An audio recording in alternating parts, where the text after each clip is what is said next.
Winner, William Goldman. He never considered what he did a real job. He said, a lot of times I'm working and it doesn't look like I'm working. Like he'd be reading or he'd be researching or he'd just be contemplating, sitting in a chair, contemplating the scene he might be writing or something.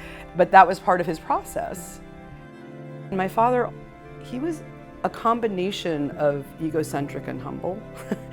There was a part of him that was very proud of what he achieved, and there was another part of him that never really, that always thought there was it was shaky ground. I'm Bob Woodward of the Washington Post. Mr. Markham, are you here in connection with the Watergate burglary? I'm not here. No one knows who a writer is, right? No one knows. No one comes up to you and goes, "Oh my God, I loved you in that movie. I loved the movie you wrote with the," nobody does that. I mean, I knew my dad was a famous writer. I knew that when I, would say, "Oh, my dad's William Goldman," and a lot of people don't know writers' names, or screenwriters especially, right? They'll still, people who are not in the business will be like, "Oh, what did he write?" And they'll say, "Oh, well, Butch Cassidy said, oh, I know that." But I can't tell you how many hundreds of times I have done that in my life when people say, I'll say my dad was a famous writer, or my dad was a, renowned, whatever. Who would I know anything? Well, yeah, you wouldn't do that. That's what you're good at. An incredible pair of rugged adventurers, creating a living legend on 2 continents. I have to say that I only fairly recently put together myself, as I was like, every damn buddy movie in the world came from that. The bromance, if you will, prior to that language being a thing. Yeah. I mean, and again, that's just something, when I see things now, I'll be like, oh, that's so Butch and Sundance. Like you watch the banter in certain kinds of films, it's like, yeah, all of that is, his hand is in that. I mean, Butch Cassidy and the Sundance Kid was what put him on the map, really.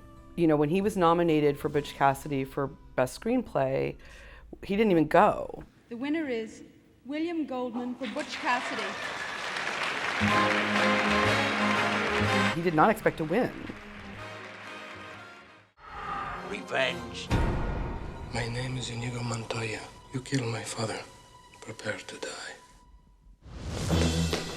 He used to tell us stories at night, and my mother would leave us alone. She kind of gave that as this is their time, they're having the, so that's how The Princess Bride started that way, but there were other stories that he told us prior to Princess Bride. Marriage. Marriage is what brings us together today. He was so creative in the way that he thought about things. He was always thinking about story. I feel like it was part of the storytelling mode he was in that led to eventually writing Princess Bride. As somebody who was an English major later on in my life, was a postmodern novel, but he didn't realize he was writing a postmodern, he didn't, the whole meta thing of Princess Bride and telling the story within the story and all the, I don't think he thought he was doing something like Paul Auster or something then. I don't think he thought he was doing that. But that was how he needed to tell, that's how that story needed to be told, right? There was a group of people when I went to Oberlin who were reading Princess Bride aloud, and this is before the movie, well before the movie. They were Princess Bride nerds, and they found out that I was William Goldman's daughter.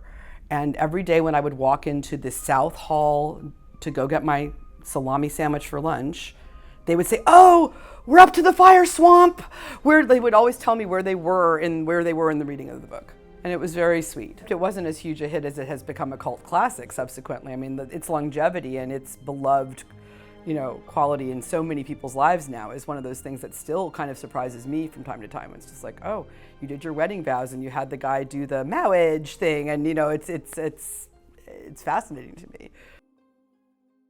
$25,000 in a brown paper bag. Follow the money. What do you mean? Follow the money. Follow the money. Yeah. It was so interesting in the last few years hearing how often that's been quoted. There's a lot of language of his that have come into the vernacular, but that is probably his most famous. Winner is All the President's Men by William Goldman. I had all kinds of cute, humble things to say, and they're all gone.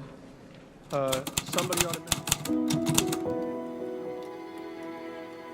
He took notes and then went and typed stuff up. And then even towards the end, he would speak into a microcassette recorder and keep notes that way and then type them up at the end of the week. He would keep a journal that way, and he would also keep like dream ideas and things. He would speak them into the cassette, and he would do that and then type them up. So typing up was always sort of the final step of some of the processing. My father was a very fast typist, and he didn't even really want to switch over to electric because his touch was, electric typewriters are much more sensitive than, manual. And so he was, kicking and screaming brought into the, late 20th into the 21st century. I think he was in his element there. I think that sound, that feel, that was what he learned on. That's where his earliest stuff was written. That was the flow. I sat in that chair a lot. I sat in that chair and we would brainstorm. I mean, to me, that chair meant work. There was something about sitting down in that chair that meant you were getting down to business, actually. We would sit for hours, writing the outline, doing the thing, brainstorming about character stuff. I was always taking pen to paper and writing down things that we talked about, writing down ideas, writing down things he said, writing down ideas I had, right?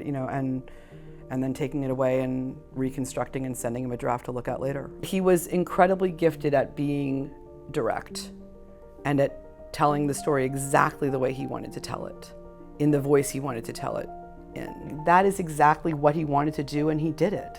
And that's why when things got kind of bumpy along the way, it pissed him off. Because he's like, I'm doing what I know how to do the best way I know how to do it, which is most of the time really, really well.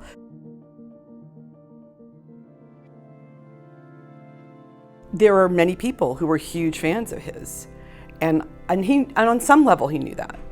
But there was a part of him that always, pushed that aside, didn't want to let that interfere or take away from whatever his drive was. And when we had his memorial service, we had it at the Ziegfeld Theater in New York, and we had a marquee, and we had his picture on it, and a lot of people showed up, and a lot of people flew in from California and other places.